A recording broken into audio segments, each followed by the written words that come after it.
सर्वांना सप्रेम जय जिजाऊ। मित्रांनो, किल्लेश्वर दुर्गराज रायगड स्वराज्याची राजधानी आणि या रायगडा संबंधी सध्या महाराष्ट्रामध्ये एक वारं घोंगावतंय आणि ते वारं आहे वाघ्या कुत्र्याचं। आता वाघ्या कुत्रा खरा खोटा हा संशोधनाचा विषय आहे, पण तरी सुद्धा आपल्याला ओघानं या वाघ्या कुत्र्यावरती चर्चा करावी लागते। संभाजीराजे छत्रपती यांनी महाराष्ट्राचे मुख्यमंत्री सन्माननीय देवेंद्र फडणवीस यांना एक पत्र लिहिलंय। या पत्रामध्ये असं त्यांनी म्हणलंय की हा जो वाघ्या कुत्रा आहे याचा कुठलाही साक्षी पुरावा संदर्भ नाही, त्याची जी समाधी आहे ती तात्काळातल्या तात्काळ काढण्यात यावी। मला वाटतंय त्याला अल्टिमेटम 31 मे हा वाघ्या कुत्रा काढण्यासाठी महाराष्ट्र सरकारला संभाजीराजे छत्रपती यांनी अल्टिमेटम दिलेला आहे। आणि आता एक मोठी बातमी आपण पाहतोय। छत्रपती संभाजीराजेंनी मुख्यमंत्र्यांना पत्र लिहिलंय। रायगडावरील वाघ्या कुत्र्याची समाधी हटवा अशी मागणी या पत्रात करण्यात आलेली आहे। रायगडावरती शिवाजी महाराजांच्या समाधीलगतच कथित वाघ्या कुत्र्याची समाधी आहे, पण वाघ्या कुत्रा नामक पात्राचा शिवकालीन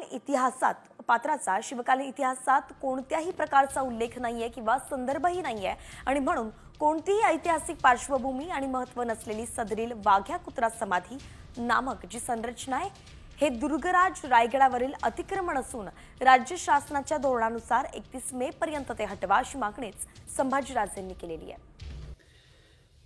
आणि ती पोस्ट जशी जशी व्हायरल होते तशी तशी त्या पोस्टच्या खाली अनेक शिवप्रेमी असतील, शंभूप्रेमी असतील, ते आपलं मत त्या ठिकाणी व्यक्त करत आहेत। परंतु काही षड्यंत्रखोल जी पिलावळ आहे ती त्याच्या खाली ट्रोल करते की बाकीच्या सुद्धा किल्ल्यांवरती अनेक अतिक्रमण झालेली आहेत, ती अतिक्रमण सुद्धा काढण्यासाठी राजे आपण लक्ष दिलं पाहिजे। बरोबर आहे, परंतु किल्ले रायगड या ठिकाणी जात असताना असंख्य पर्यटक, जगभरातील पर्यटक त्या किल्ल्यावरती फिरण्यासाठी येत असतात। किल्ल्यावरती फिरायला आल्यानंतर छत्रपतींच्या समाधीचं दर्शन घेतात, रायरेश्वराचं दर्शन घेतलं जातं आणि त्या ठिकाणी वाघ्या कुत्र्याचा इतिहास मला वाटतंय कोणतरी जाणीवपूर्वक त्या ठिकाणी सांगितला जातो। इतिहासकार, इतिहास संशोधक इंद्रजित सावंत सर असं म्हणतात की ही जी कल्पना आहे ही सुप्त डोक्यातून, कुणाचे तरी मनुवादी डोक्यातून आलेली ही सुप्त कल्पना आहे, हे एक षड्यंत्र आहे। छत्रपतींचा इतिहास डागळण्यासाठी, छत्रपतींचा इतिहास छोटा करण्यासाठी, छत्रपतींचं कर्तृत्व छोटं करण्यासाठी मला वाटतंय किंवा इंद्रजित सावंत सर म्हणतात जाणीवपूर्वक वाघ्या कुत्रा त्या ठिकाणी पुढे आणला जातोय। आता वाघ्या कुत्र्याची जी स्टोरी आहे ती बरेच जण म्हणतात ही भाकड कथा आहे, ती एक दंतकथा आहे, परंतु ती खरं खोटं आपण समजून घेतलं पाहिजे। बांधवांनो, याच विषयांवरती आपल्याला आज जाणेकरून जास्त चर्चा करायची आहे।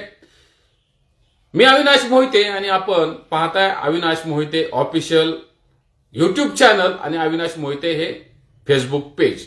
आपणा सर्वांचं या विचारपीठावरती मी सहर्ष असं स्वागत करतो, मनपूर्वक स्वागत करतो। बांधवांनो, आपण माझ्या विचारांशी सहमत असावंच असं बिलकुल नाही, माझ्यापेक्षा आपले विचार वेगळे असू शकतात, परंतु जे जे पटल ते घ्यावं, बाकीचं सोडून द्यावं अशी विनंती या माध्यमातून आपणा सर्वांना करतो।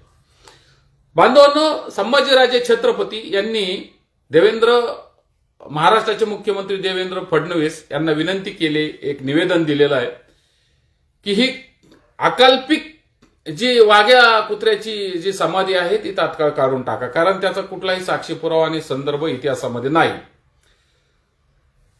असं बरेच जण या ठिकाणी सांगतात की 1931 ला वगैरे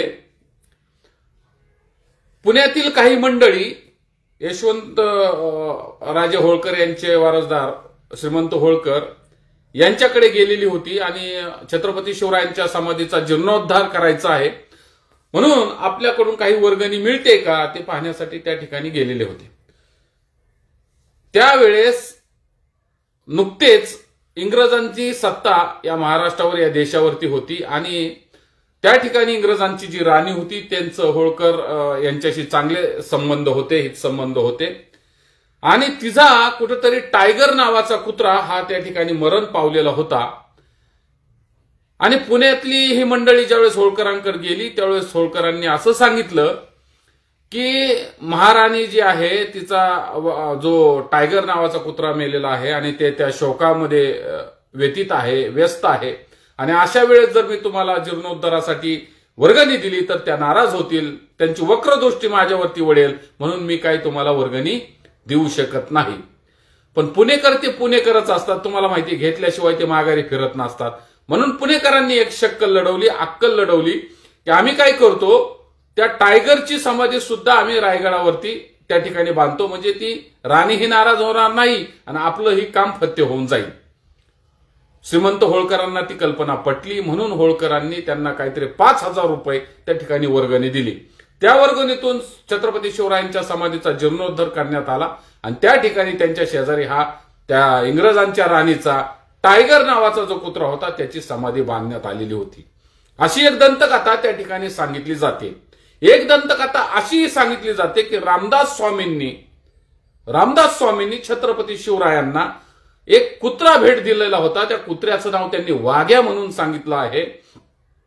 आणि ज्या वेळेस छत्रपती अनंतात विलीन झाले, ज्यावेळेस छत्रपती मरण पावले, त्यावेळेस छत्रपतींना अग्नी देत असताना हा वाघ्या कुत्रा अत्यंत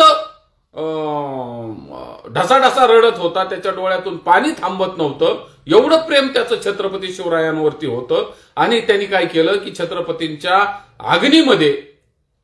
अग्नीमध्ये उडी घेतली आणि तो कुत्रा काय केला, सती गेलेला आहे. अशी दंतकथा, अशी एक भाकड कथा आपल्याला या ठिकाणी सांगितली जाते. म्हणजे छत्रपतींच्या सैन्यामध्ये असलेले मावळे असतील, सरदार असतील, सेनापती असतील, यांचं बलिदान या ठिकाणी व्यक्त जात आहे.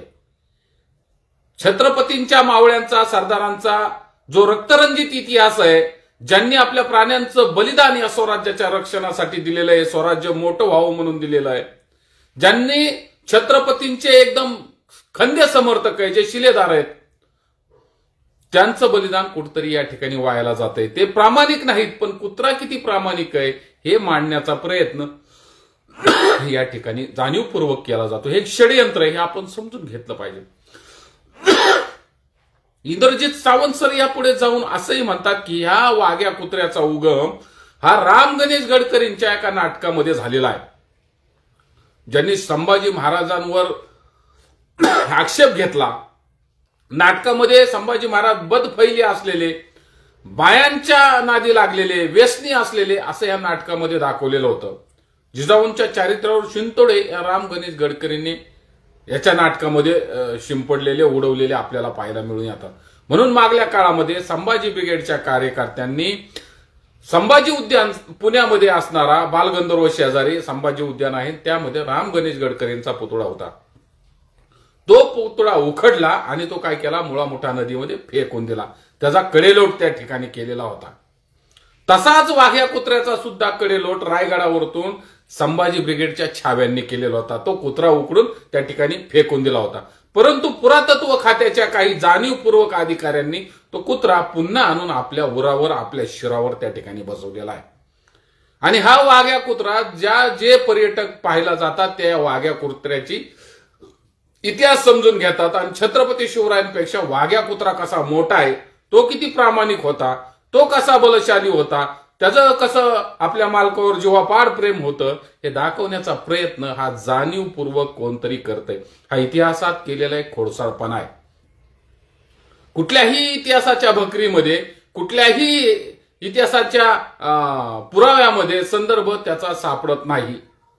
कुठेतरी कर्नाटकामध्ये कुणीतरी एक शिलालेख लिहून ठेवलाय म्हणे आणि तो छत्रपती शिवराय घोड्यावरती आहेत आणि तो एक त्यांच्या शेजारी कुत्रा आहे, असा संदर्भ त्या ठिकाणी जोडण्याचा प्रयत्न जाणीवपूर्वक केला जातोय. मित्रांनो, ज्यावेळेस आपण एखाद्या निसर्गरम्य वातावरणाचं एखादं चित्र काढत असतो, त्या चित्रामध्ये आपण कुठेतरी डोंगर दाखवतो. डोंगर आले की आपण तिथं नदी वाहताना दाखवतो. नदी वाहताना दाखवतो की आपण कुठेतरी पक्षी उडताना दाखवतो. एक संदर्भ आपण त्या चित्राला साजेसा असा आपण जोडत असतो. तसाच संदर्भ त्या शिलालेखाला जोडलेला आहे. शिवाजी महाराज घोड्यावरती ते कुत्रं त्या ठिकाणी घोड्यावर चालले म्हणून एक मागं दाखवलेलं एक कुत्र्याचं ते चित्र आहे. म्हणून काय शिवाजी महाराजांकडे एक प्रामाणिक कुत्रा होता. मग तो कसा रामदास स्वामींनी त्यांना भेट दिलेला होता. बाकीच्यांकडे कुत्रे नव्हते. रामदास स्वामी त्या ठिकाणी कुत्रे घेऊन कुत्रे पाळत होते. असं काही घटना घडलेली आहे का? ज्या पद्धतीनं चेतक घोड्याचा इतिहास आहे, चेतक घोड्याचा महाराणा प्रतापांचा घोडा चेतक हा प्रसिद्ध घोडा आहे.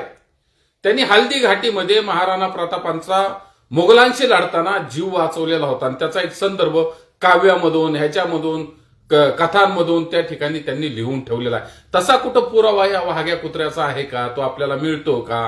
हे आपण तपासून पाहिलं पाहिजे. पण कोण दुसरं सांगतंय म्हणून लगेच त्याच्यावरती जोडायचं. मग आता काही जण तर असे ट्रोल करतात की मग होळकरांचा इतिहास तुम्हाला पुसायचा आहे का? दादा हो, श्रीमंत होळकर हे छत्रपतींचे भक्त होते, छत्रपतींना मानणारे होते. म्हणूनच त्यांनी समाधीचा जीर्णोद्धारासाठी त्यावेळेस 5,000 रुपयाची देणगी दिलेली होती. ती शिवप्रेमी सुद्धा होते. त्यांना असं वाटतंय का की बाबा छत्रपतींच्या इतिहासाला गालबोट लागावं? छत्रपतींपेक्षा वाघ्या कुत्रा मोठा झालाय का? तुम्ही आमच्या भावनांशी खेळण्याचा जाणीवपूर्वक प्रयत्न करताय असं तुम्हाला वाटत नाही का? या ठिकाणी धनगर आणि मराठा भांडणं लावण्याचा तुमचा प्रयत्न आहे का? तसं षडयंत्र कोणाच्या तरी डोक्यामध्ये शिस्त आहे का? हे सुद्धा तपासून पाहणं गरजेचं आहे. औरंगजेबाची कबर काढणं तितकं महत्वाचं नाही, तितकं ते वाघ्या कुत्रा काढणं महत्वाचं आहे. हा विषय आपण समजून घेतला पाहिजे. औरंगजेब तर स्वराज्यावर चालून आलेला शत्रू होता. औरंगजेबनं तर संभाजी महाराजांचा हलहल करून मारलं होतं. पण जो स्वराज्याशी भिडला तो आम्ही ह्या मातीत गाडला. हा इतिहास लोकांना समजून सांगता आला पाहिजे. किंवा हे इतिहास लोकांना समजून सांगत असताना औरंगजेबाची कबर सुद्धा आपल्याला दाखवता आली पाहिजे. म्हणून औरंगजेबाची कबर शाबूत राहणं महत्वाचं आहे. आता काही जण म्हणतात मग अफजल खानाची कबर काढा. अफजल खानाची कबर स्वतः शिवरायांनी त्या ठिकाणी प्रतापगडावरती बांधली. त्याची दिवाबत्तीची सोय म्हणून त्या ठिकाणी एका कुटुंबाला त्या ठिकाणी उदरनिर्वाह देऊन एक देणगी देऊन पैसे देऊन त्या ठिकाणी ठेवलं होतं. हा इतिहास आहे. आता ती अफजल खानाची कबरच आपण काढून टाकली तर अफजल खानाचा वध कशा पद्धतीने शिवरायांनी केला, जिजाऊंनी मृत्यू झाला, त्याच्या आमचं वैर संपलं असं या ठिकाणी सांगितलं होतं. म्हणजे केवढं त्यांचं सामर्थ्य आणि केवढी त्यांची मानसिकता होती त्या ठिकाणी ते आपल्याला समजून येत आहे. म्हणून ते अफजल खानाचं थडगं सुद्धा शाबीत राहणं गरजेचं आहे. नुसत्या जर आपण अशा कबरी काढत सुटलो आणि नुसत्या जर आपण असं औरंगजेब काढा मग ह्याला काढा मग किल्ल्यांवरची अतिक्रमणं काढा असंच आज करत बसायचं म्हणजे इतिहास आता झाला 400 वर्षापूर्वी आणि त्याच्यावरती आपण काय करायचं आता भांडणं करत बसायचं. त्याच्यावर आपण दंगली आता पेटवत राहायचं. एवढंच काम सध्या मला वाटतंय या महाराष्ट्रातल्या भारतीय जनता पार्टीकडे, बजरंग दल, विश्व हिंदू परिषद आणि अमुक तमुक संघटना ह्यांच्याकडे राहिले. म्हणजे हिंदू हिंदू म्हणून काय करायचं, फक्त आपल्या हातात दगड गोटे द्यायचे आणि एकमेकाची डोकी फोडण्यासाठी आपल्याला पुढं करायचं. आपल्या मुलाबाळांवर केसेस झाल्या पाहिजे एवढाच मनसुबा मला वाटते भारतीय जनता पार्टीचा आणि त्यांच्या कार्यकर्त्याचा आणि त्या संघाचा आपल्याला दिसून येतोय. म्हणून आपण सचक विवेक बुद्धीनं याविषयी चर्चा केली पाहिजे, विवेचन केलं पाहिजे, तपासून पाहिलं पाहिजे काय खरंय काय खोटंय आणि नंतरच त्याच्यावर बोललं पाहिजे. कुणीतरी काहीतरी बोलतंय म्हणून लगेच त्याला ट्रोल कर सुटायचं आणि आपल्याला मनाला वाटतं ते आपण काय करायचं त्याच्यावर बरळत राहायचं. आपल्याला काही त्याचं माहिती नसतं, आपण कधी वाचन केलेलं नसतं, आपण कुठं ते बघितलेलं नसतं. कारण डोळ्यांनी कानाने ऐकणं आणि स्वतः त्याच्यावरती चिकित्सा करून संदर्भ घेऊन पडताळणी करून पाहणं हा इतिहास आहे बांधवांनो. ही दंतकथा, भाकरकथा, पोथी पुराण असल्या गोष्टी नाहीत, ही त्यात चालत नाही. म्हणून कोण काय म्हणतंय याच्यावर विश्वास ठेवू नये. छत्रपती संभाजी राजांनी घेतलेला मुद्दा एकदम मजबूत आहे, प्रामाणिक आहे आणि तो इतिहासाला धरू नये. म्हणून तेव्हा रायगडावरची वाघ्या कुत्र्याची समाधी ही निघालीच पाहिजे. छत्रपती शिवरायांकडे कुठला घोडा होता, त्याचं नाव काय होतं हे कुणाला माहिती नाही, ते सांगितलं जात नाही. छत्रपती संभाजी राजांनी अनाजी पंताला त्या कुठल्या कुलकर्णीला ज्या हत्तीच्या पायाखाली दिलं त्या हत्तीचं नाव काय होतं कुणाला माहिती आहे का? देवेंद्र होतं का गजेंद्र होतं कुणाला माहिती आहे का? कुणाला सांगता येईल का? मग हत्तीचं नाव तुम्हाला माहिती नाही, छत्रपतींच्या शिवरायांच्या घोड्याचं नाव तुम्हाला माहिती नाही, तर छत्रपतींच्या कुत्र्याचं नाव वाघ्या होतं हे बरं तुम्हाला माहिती झालंय. कुणीतरी हे जाणीवपूर्वक षडयंत्र केलंय, तो कुत्रा आणून आपल्या उरावर बसवलंय. छत्रपतींच्या दर्शनाला गेलं की ते वाघ्या कुत्रा त्या ठिकाणी दिसावा. ती कुणाची तरी छत्रपतींच्याच एका धर्मपत्नीची समाधी आहे आणि त्या समाधीवरती कुत्रं बसवलंय आणून, असं बोललं जातंय. पडताळणी केली पाहिजे, तपासणी केली पाहिजे, ती नक्की कुत्र्याची समाधी आहे का शिवरायांच्या कुठल्या पत्नीची समाधी आहे तपासून घेतलं पाहिजे. लगेच कुणावर विश्वास ठेवून चालणार नाही. आणि वाघ या कुत्रा आहे, ते कुत्र तर त्या ठिकाणी तात्काळ हटवलं पाहिजे. त्याची नोंदच नाही इतिहासामध्ये. फडणवीस आता त्याला जड सुरक्षा देतील अशी ह्यांची मानसिकता होऊन बसली. कारण कुणाला तरी असं वाटतंय ते कुत्र तिथून निघूच नाही. पुन्हा एकदा या महाराष्ट्रातील मावळे, शंभूप्रेमी, शिवप्रेमी खवळतील आणि ते कुत्र घेऊन कुठं आता त्या कुत्र रायगडावरून त्याचा कडेलोट होईल हे सांगता येत नाही. कारण आता आमच्या भावना अत्यंत पेटलेल्या आहेत, उग्र आहेत. म्हणून विनंती आहे महाराष्ट्र सरकारला, महाराष्ट्राच्या लाडक्या मुख्यमंत्र्यांना की आपण जातीनं याच्यावरती तात्काळातल्या तात्काळ लक्ष घालावं आणि हे कबर जी वाघ्या कुत्र्याची तात्काळ हटवण्यात यावी. अन्यथा याचे परिणाम, याचे पडसाद महाराष्ट्रात उमटल्याशिवाय राहणार नाही. हे तितकंच खरंय, हे डंके की चोट पर सांगतो. आणि या ठिकाणी थांबतो, आपली रजा घेतो. धन्यवाद. जय जिजाऊ, जय शिवराय, जय शंभूराज.